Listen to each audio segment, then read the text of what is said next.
விடுதலை போராட்டத்தின் பவள விழாவை ஒட்டி கடந்த ஆண்டு தியாகிகளுக்கான ஓய்வூதியத்தை 20,000 ரூபாயாகவும் குடும்ப ஓய்வூதியத்தை 10,000 ரூபாயாகவும் உயர்த்தியுள்ளோம்.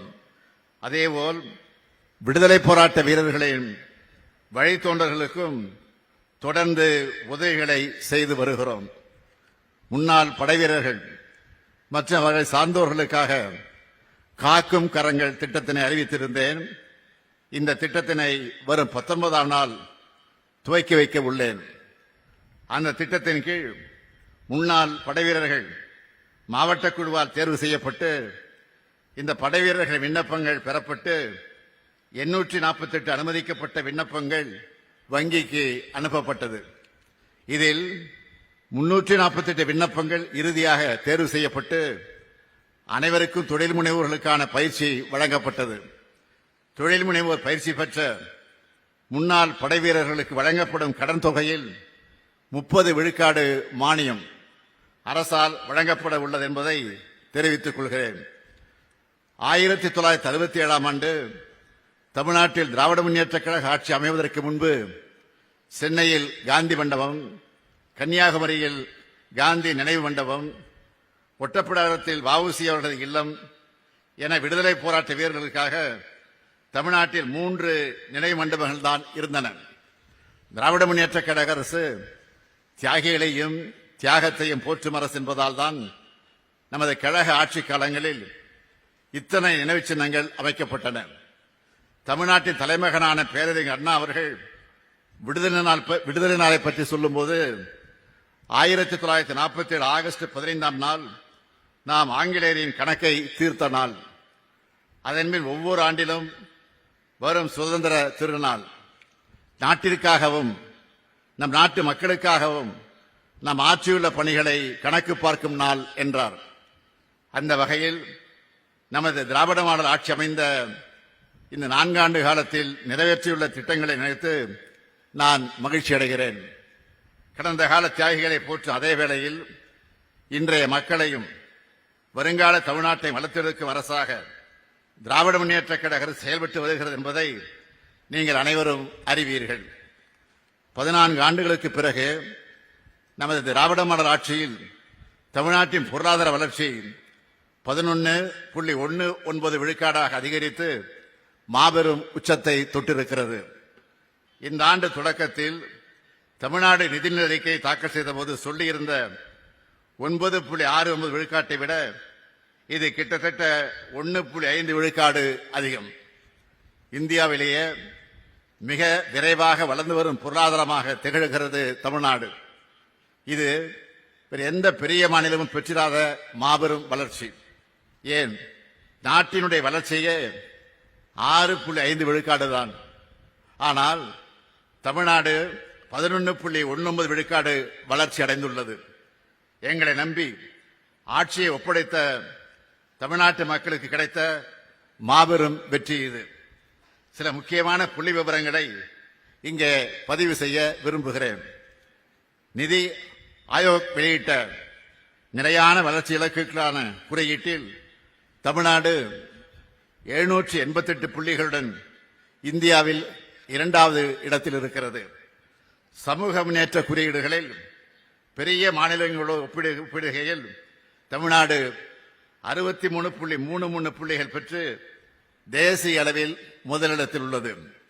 இந்தியாவில் வறுமை கோட்டிற்கு கீழ் உள்ள மக்கள் தொகை 11.2 விழுக்காடு.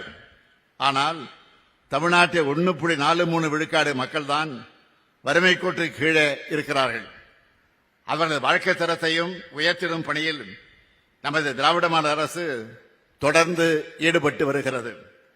10 லட்சம் கோடி ரூபாய் முதலீடுகள், அதன் மூலம் 30 லட்சம் பேருக்கு வேலை வாய்ப்பையும் உருவாக்கியுள்ளோம்.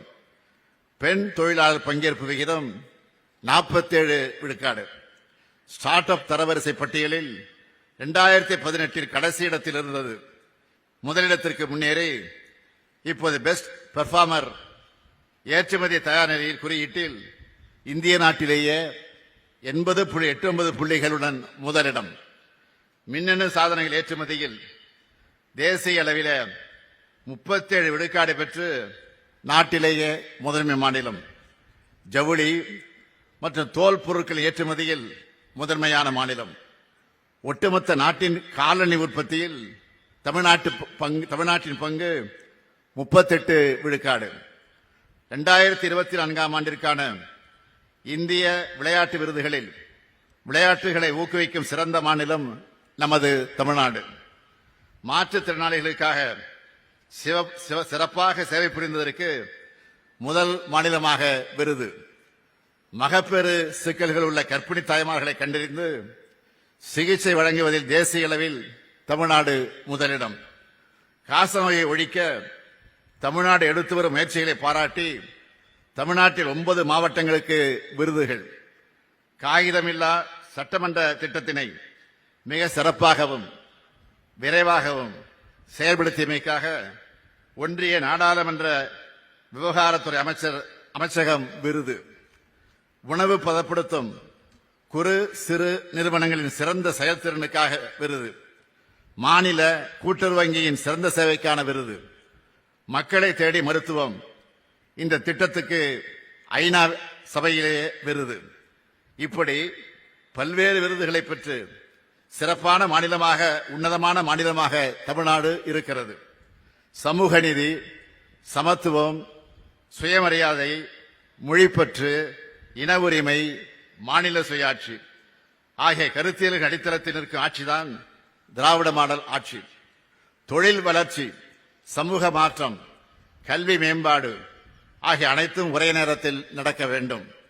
வளர்ச்சி என்பது பொருளாதார வளர்ச்சியாக மட்டுமல்ல, சமூக வளர்ச்சியாக இருக்க வேண்டும். பொருளாதாரம், கல்வி, சமூகம், சிந்தனை, செயல்பாடு ஆகிய 5ம் ஒரு சேர வளர வேண்டும். அதுதான் தந்தை பெரியாரும் பேரறிஞர் அண்ணாவும் முத்தமிழறிஞர் கலைஞரும் காண விரும்பிய வளர்ச்சி. அதுதான் திராவிட மாடல் வளர்ச்சி. கடந்த 4 ஆண்டு காலத்தில் தமிழ்நாடு அடைந்துள்ள வளர்ச்சியை பாருங்கள். அது ஒற்றைத்துறை வளர்ச்சியாக இல்லாமல் பல்துறை வளர்ச்சியாக இருக்கிறது. அனைத்து மாவட்டங்களும் வளர்ந்து வருவதை நீங்கள் பார்க்கலாம். அனைத்து மக்களும் சமூக பிரிவும் வளர்ந்து வருவதை நீங்கள் காணலாம். மகளிரின் நம்பிக்கையை உயர்த்தியிருக்கும் 1,14,00,000 பெண்களுக்கு மாதந்தோறும் உரிமை தொகை வழங்கும் கலைஞர் மகளிர் உரிமை திட்டம். மகளிரின் சேமிப்பையும் சமூக பங்களிப்பையும் அதிகரித்துள்ள பேருந்துகளில் கட்டணமில்லா விடியல் பயணம்.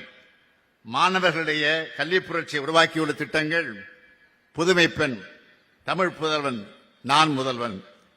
18 லட்சம் பள்ளி மாணவர்களின் மன வலிமையும் உடல் வலிமையும் அறிவு வலிமையும் அதிகரித்துள்ள காலை உணவு திட்டம். அது மட்டுமல்ல, மக்களுக்கு நெருக்கமாக செல்லக்கூடிய திட்டங்கள் உங்களுடன் ஸ்டாலின், நலம் காக்கும் ஸ்டாலின், 21 லட்சம் முதியோர், மாற்றுத்திறனாளிகளின் இல்லந்தேடி ரேஷன் பொருட்களை வழங்கக்கூடிய தாயுமானவர் திட்டம். இப்படி சொல்லிக்கொண்டே போகலாம்.